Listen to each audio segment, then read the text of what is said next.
Kapag natutunan pa ni Renz yung modern style sa Europa, siguradong mas magiging legit Gilas player natin to. Nagtataka nga rin ako kung bakit madalas Boom. bangkuin ni Coach Chot to. Hindi naman sa pinangungunahan natin ang coaching ability ni Coach Chot, pero dapat nabibigyan to ng playing time na Kaya marami nga, para may penetration tayo. isa din to sa Hala hala hala, nag-YouTube ka. Siguro ay wala kang kasama. Like, subscribe kung need mo ng kasama. It's Francis. Pala, tara.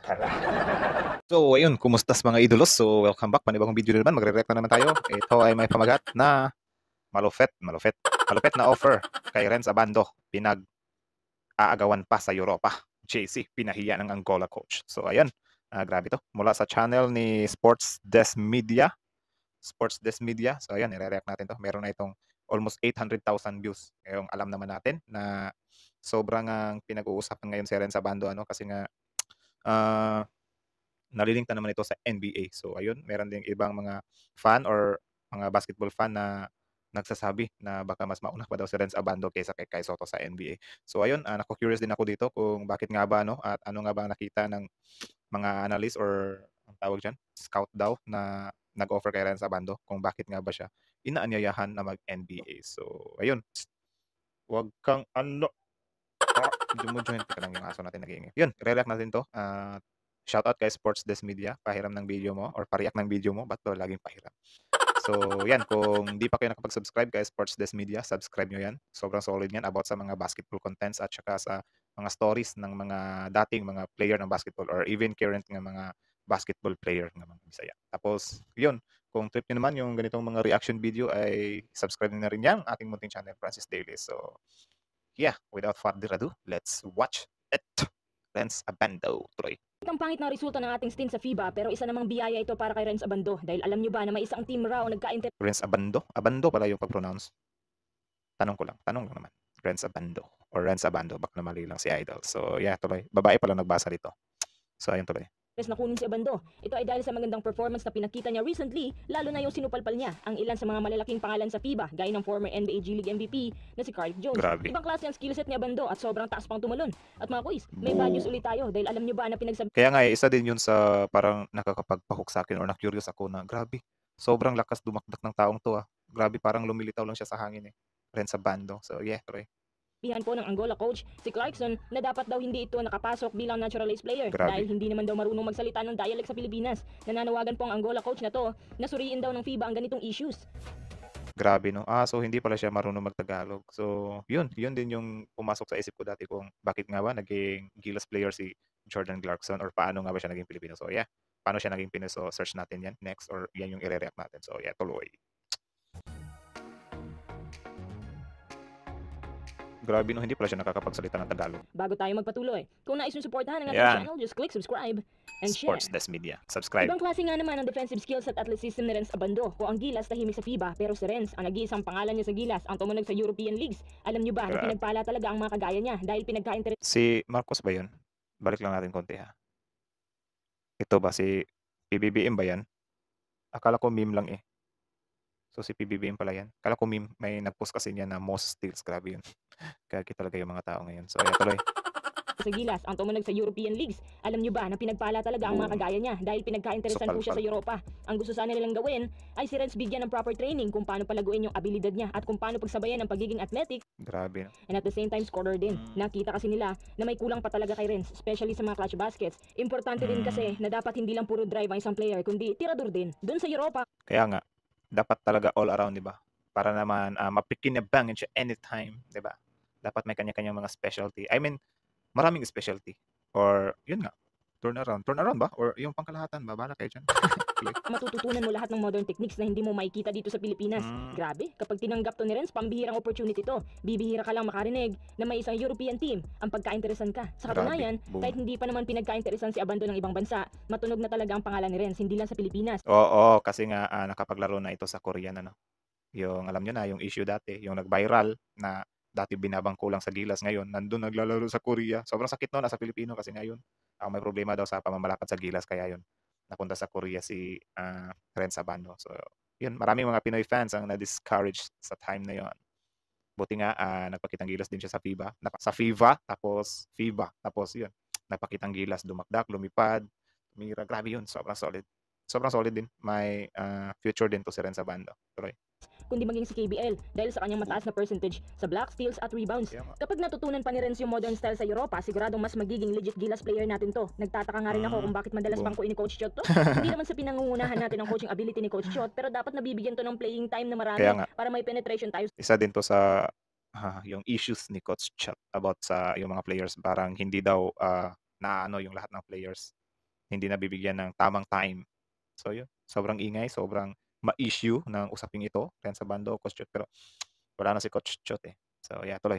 sa loob. Minsan, puro na lang tayo isolation tapos palpak rin naman. Boom. Kapag maganda pa ang depensa ng kalaban, kanya-kanya na lang sila ng tira. Parang bahala na shot. Kung pumasok man yan o hindi, Tama. at least sinubukan. Walang chemistry, wala sa ayos, wala lahat. Sabi nga nila, Yun. Tama nga naman, 'di ba? Sobrang pangit naman yung ganun kasi nga nakilala naman yung basketball, 'di ba, as teamwork, 'di ba? Dapat teamwork kasi 5 nga kayong ipinasok diyan eh. So nag 1-on-1 na lang sana kung yun. Kasi meron talaga, hindi naman talaga yan maiiwasan eh. Kung sino yung bakante or kung trip niyang tumira, titira talaga yan. Wala yung paki sa... So yeah, ang ingay mo, Francis. So, tuloy. ang bola laban sa anggulo. Kung ako kay Renz, kung merong mang offer, tanggapin na. Kaso may 2 taon pa siyang natitira sa KBL. Ang isang offer pa sa kanya nga, okay. quiz, ay bahala na kung hindi pa siya makapasok sa isang Boom. European League. Ang importante, makapag-training Grabe, siya sa sobrang Europa. solid, oh. Kung titingnan mo yung nilalaro ngayon ng Latvia, Lithuania, Spain, Montenegro, yung playing style talagang ibang klase. Ibang klase bumutas ng depensa ang kanilang mga plays, mga quiz. Kung ikaw ay isang Boom. basketball analyst, malalaman Grabe, parang naglalaro lang si Renz Abando sa pagdakdak eh. Anong height nitong si Renz eh? Tuloy. mo talaga yan play by play. Yung alam mo na wala Oo. silang shots na minamadali, talagang stricto din sila pagdating sa perfect plays. At Tama. kapag nag-training na nga si Renz sa labas, ang aking suggestion sa Gilas ay kunin na nila palagi si Renz dahil malaking benefit sa atin yung training niya sa labas. Actually, hindi lang dapat si Renz eh. Dapat nga lahat ng Gilas players. Hindi yung puro tayo tune-up game tapos wala din naman tayong Nakatikim kayo ng ano ni Sports Desk. Gilas, Pilipinas, Renz. natutunan. Tama. Dapat talaga iayon lahat ba? 'Di ba? Para naman Tara, mag-synchronize. next update tayo. Nalaman ko mula sa One Sports News na pinagsabihan pala ng Angola coach si Jordan Clarkson tungkol sa pagiging naturalized player niya sa Pilipinas. Ayon sa kanya, Wala tayo dyan. Di talaga yan maiiwasan kasi triggering din kasi para sa kanila itong si Jordan Clarkson eh. NBA caliber to eh. So ayan, di na yan maiiwasan na titirahin talaga nila yung side na yan. naturalized player ka tapos di ka marunong magsalita ng lingwahe sa Pilipinas. Yun Sabi lang. niya, hindi naman daw niya kino-question ang capacity ni JC at ang willingness na makatulong sa bansa pero dapat marunong kang magtagalog para maging qualified ka mag-represent na Boom. yung bansa. Base sa dokumento ni JC, may lineage siya na Filipino so base sa FIBA rule si Clarkson ay qualified na maging naturalized player kahit hindi siya marunong magtagalog. Tama. Itong Angola Tama. Ba't mas marunong pa kayo sa rules? So, ayan, yan nga. Triggerous para sa kanila si Clarkson. Wala tayong magagawa dyan. coach lang napaka-OA na para bang siyang founder nitong FIBA. Naintindihan naman natin ang nais ay Tama, parating pero patriotic naman si JC. Kahit hindi marunong magtagalog, Tama. hindi mo naman masisisi na hindi siya marunong kasi sa Amerika naman siya lumaki. Ayon pa sa Angola coach, Tama. pwede naman daw i-address ang mga ganitong issue para matutukan daw ng FIBA.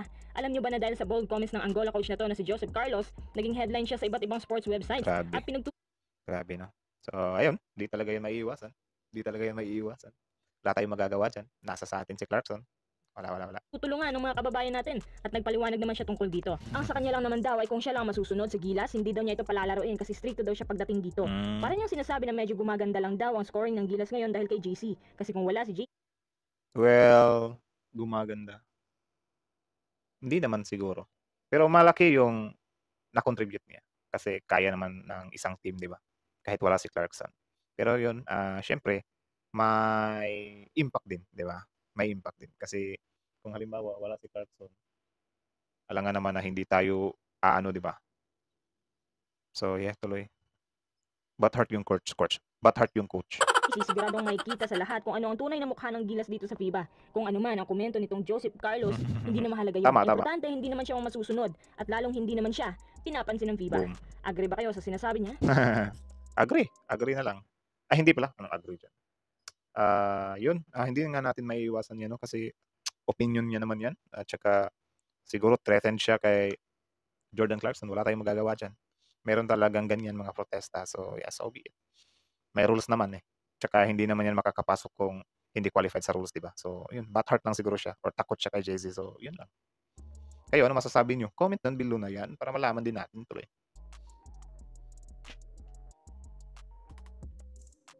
Ay, tapos na. Tapos na pala yun. Parang shoutout na to eh. So, ayun. Tapos na. Tingnan natin.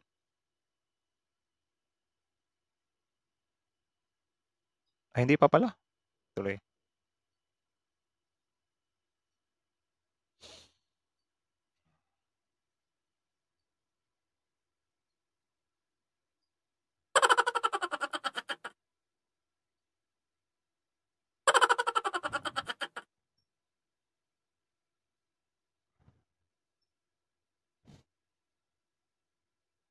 So ayun nga ano, yun na yun. Hanggang doon na lang muna.